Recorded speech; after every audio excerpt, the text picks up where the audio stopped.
전반적으로 봤더니 기업 사례들도 좀 많이 궁금해 하시는 것 같고, 왜 제가 이런 일들을 하게 됐는지도 궁금해 하시는 것 같고, 기업이 환경 파괴자면서 ESG를 중시한다는 게 이중적으로 느껴진다. 기업이 ESG를 한다는 건 나쁜 경력을 세탁하는 게 아닐까요? 그런 측면이 없지 않아 있겠죠, 당연히. 제가 일을 오랫동안 해오면서 기업에 대해서 생각하고 느끼는 감정에 대해서 그냥 솔직하게 말씀을 좀 드릴게요. 사람도 장점과 단점이 다 있잖아요. 명과 암이 있습니다. 근데 기업이 굉장히 많은 파트너들, 또 직원들, 기업을 경영하기 위해서는 이슈들이 굉장히 많아서 딱 무자르듯이 이런 건 되게 잘하고 이런 건 되게 못해. 이런 걸 하면서도 이렇게 행동하는 건 굉장히 나쁜 거야. 이렇게 사실은 규정하기가 쉽지는 않습니다. 근데 다만 사실 ESG라는 거를 이제 오랫동안 제가 기업들로 하여금 우리 좀 같이 합시다. 기업이 사회적 책임을 다해야 되지 않을까요? 이렇게 권고를 드리는 이유는 기업의 속성상 사실은 기업이 일자리를 많이 만들어내고 또 수익을 창출하고, 근데 일자리 자체를 만들어내는 것 자체도 굉장히 중요한 사회에 대한 공헌이거든요. 개성공단에서 이제 저희가 뭐 프로젝트가 있어서 이제 북한에 또 갔었는데, 그러면 이제 개성공단에서 고용하는 분들이 한 50만 명. 그러면 그 고용한 분들이 그 네 가족을 먹여 살린다고 보면 개성공단은 200만 명을 먹여 살리는 거예요. 그 기업의 역할들이 굉장히 어떻게 보면 중요하고 큽니다, 사실은. 근데 지금 비즈니스 경영 환경이 아까 제가 말씀드린 대로 굉장히 많이 변하면서 ESG를 하지 않으면 안 되는 환경이 되어버렸어요. 그러니까 사실 기업이 좋은 의도를 가지고 한다, 이렇게 다 100% 말씀드릴 수는 없지만 변화하는 비즈니스 환경에 따라서 기업들도 생존하기 위해서 ESG를 하는 거죠.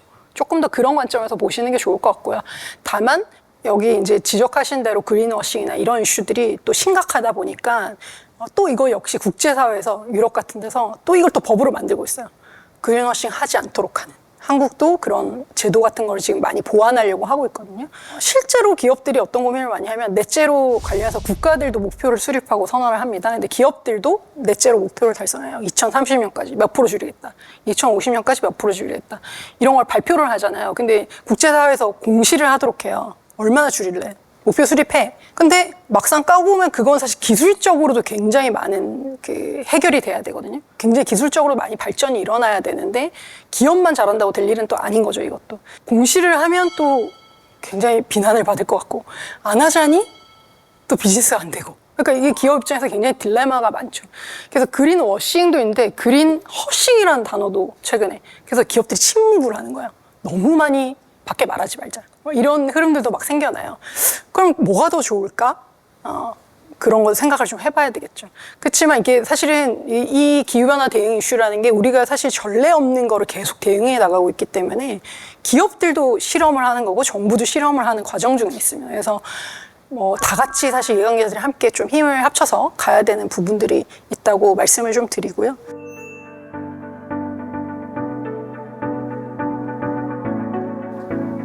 이런 질문을 또 하셨어요. 기업들이 ESG라고 하면 흔히 사회공헌으로 대중들에게 많이 알려져 있는데, 사회공헌을 많이 하면 좋은 기업인지, 좋은 기업을 응원하고 싶은데 인권 경영을 잘하는 기업을 우리 같은 일반 사람들이 어떻게 알아보고 소비를 할 수 있을까요? 네.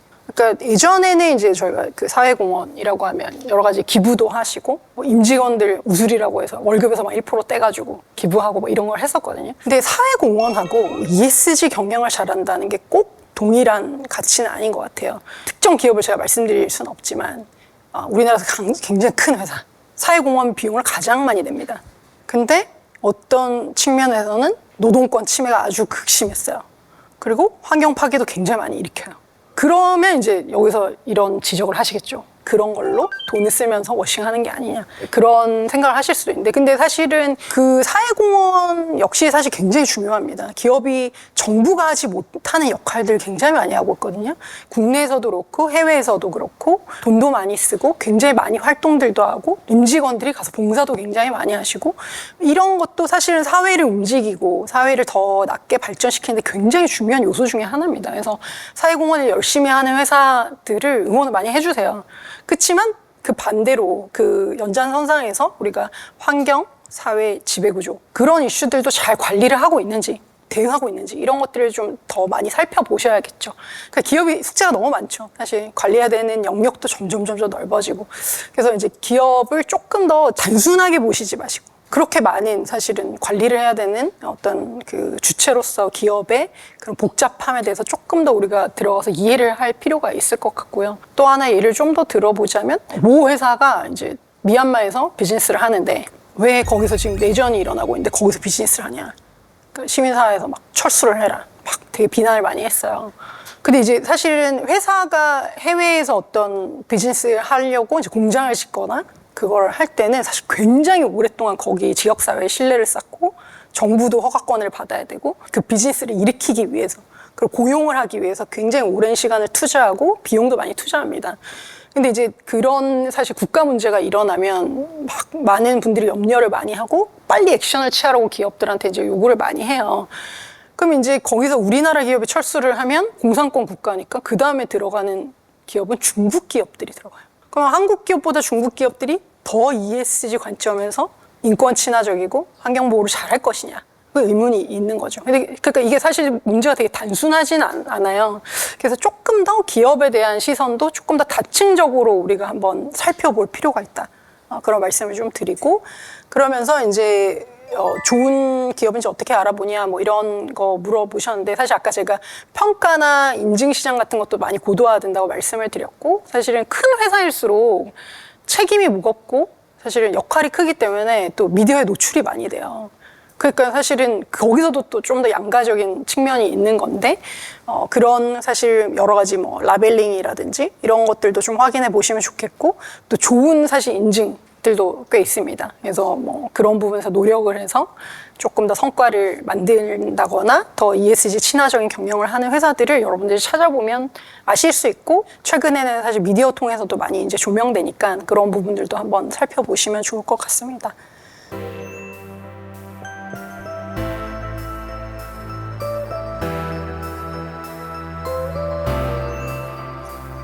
또 하나 질문은 이제 노동자들 일자리 뺏기는 그런 문제 뭐 이런 것도 말씀을 드렸고 미국에 지금 이제 강제노동 아동노동 이슈가 되게 극심하다고 말씀을 드렸잖아요. 왜냐면 그 미국 같은 경우는 불법 그 체류자들이 워낙 많고 그게 카운트가 잘 안 돼요. 그렇게 하다 보니까 사실은 굉장히 어려움이 많은데 그 와중에서도 사실 근로자들 구하기가 되게 힘든 상황이다 보니까 패스트푸드 같은 그런 가게들에서는 오히려 좀 청소년들한테 조금 청소년 중고등학생들은 알바 같은 것도 좀 더 할 수 있게 좀 더 열어주자. 이제 뭐 그런 주들도 많이 생기는데 또 연방 정부에서는 조금 더 엄격하게 가려고 하고 사실은 한 2년 전에 우리 현대기아차도 사실 미국에서 아동노동에 연루가 됐었어요. 협력사 중에 이제 체크를 잘 못해서 이제 그래서 굉장히 뉴스에 많이 나서 그 회사 이제 매각하고 막 이런 이슈가 있었는데 성숙해 보이고 요새 어린이들도 막 이러니까 얘네가 아동인지 성인인지 뭐 이런 거를 아주 막 철저히 조사 안 하면 사실 알 수가 없는. 근데 이제 그렇게 하다 보면 그러면 사실 아주 아프리카나 아시아 저개발 국가에는 그 친구가 일을 안 하면 가게의 주 수입원이 끊겨지잖아요. 그러면 이게 생존의 권리를 또 침해당할 수 있는. 그러니까 그런 이제 또 문제가 발생을 하잖아요. 이런 부분들을 풀기 위해서 이제 저희도 마찬가지지만 뭐 이런 유엔의 아동 관련된 기구들이나 아동 권리에 대해서 이제 원칙들을 계속 만들어가고 있거든요. 서서히 아이들이 노동 현장에서 교육의 현장으로 갈 수 있도록 그 시간과 그 어떤 과정을 통해서 전환할 수 있도록 하는 가이던스 같은 걸 계속 만들고 있거든요. 그래서 그런 식으로 이제 조금 이제 많은 노력들이 필요하고 그런 거를 사실은 이제 기업들이 또 함께하고 정부가 같이 서포트를 해줘야 되는 거고 지금 이제 그 노동 이슈 중에 기업들이 글로벌에서 가장 지금 논의가 많이 되는 게 또 생활임금이라고 해서 리빙 웨이지 들어보셨을 거예요. 한국에서도 조금 이슈가 많이 됐는데 최저임금 말고 그 복지를 충분히 확률할 수 있을 만큼의 임금을 노동자들한테 줘라. 그거를 이제 지금 다국적 기업들 큰 회사들이 니네 회사만 그런 거 하지 말고 너희 협력사들이 그런 거 할 수 있도록 공급망에 있는 기업들도 좀 더 많이 지원을 해줘라. 그래서 ESG 이슈 중에 가장 화두가 지금 많이 되는 게 공급망 ESG예요. 법으로도 지금 많이 들어오고 있고 그래서 공급망에서 우리가 함께 좀 상생하면서 파트너들도 할 수 있도록 여기 이제 질문 중에 중소기업, 5인 미만 사업장, 작은 기업들이 ESG 관심이 별로 없고 하기가 너무 힘들다. 소규모 사업장들이 ESG 참여 가능한가? 이런 질문 지금 주셨거든요. 당연히 어렵습니다. 사업을 하기에도 리소스가 없잖아요. 심지어 많은 젊은 분들이 중소기업 가시기 싫어하잖아요. 복지나 이제 처우나 이런 부분이 사실은 너무 갭이 크죠. 한국만큼 대기업, 중소기업 갭이 큰 나라가 사실 많지 않을 텐데 사실 서바이벌 자체가 힘든 상황에서 ESG를 해라 이렇게 사실 강요하기도 힘들고 어렵죠. 왜냐하면 이제 ESG 이슈도 리소스가 좀 많이 들어갑니다. 아까 공시 같은 거 하려면 정보도 모아야 되고 회사 정책을 만들려면 그런 팀도 있어야 되고 그러니까 사실 이런 게 어렵잖아요. 그러니까 대기업보다는 좀 어려움이 있다 보니 그럼에도 불구하고 이제 중소 중견기업 중에서도 좀 수출이라든지 또 비즈니스 관계 안에서 요구를 받는 회사들 같은 경우는 조금이라도 이런 거를 해야지 되는 상황이고 그런 거를 이제 그래서 저희는 대기업들이 중소 중견기업을 지원하도록 ESG를 할 수 있도록 컨설팅이 됐든 재정적 지원이 됐든 이런 걸 많이 하도록 하고 또 정부에서도 지금 이제 이런 그 ESG 컨설팅 같은 거를 중소중견에게 공짜로 해준다거나 제도를 지금 보완해가고 있어요. 근데 아직 많이 부족한 상황이라서 더 많은 지원과 이제 좀 그런 것들이 많이 지금 필요한 상황입니다. 오늘 또 여기 이제 오신 분들도 이런 거에 관심을 많이 가져주시고 함께 해주셔서 정말 감사하다는 말씀을 드리고 앞으로도 비판적인 관점을 유지하되 조금 더 복잡한 상황이 있다는 걸 조금 더 심층적으로 좀 봐주시면 좋을 것 같고요. 오늘 장시간 함께 해주셔서 감사드립니다.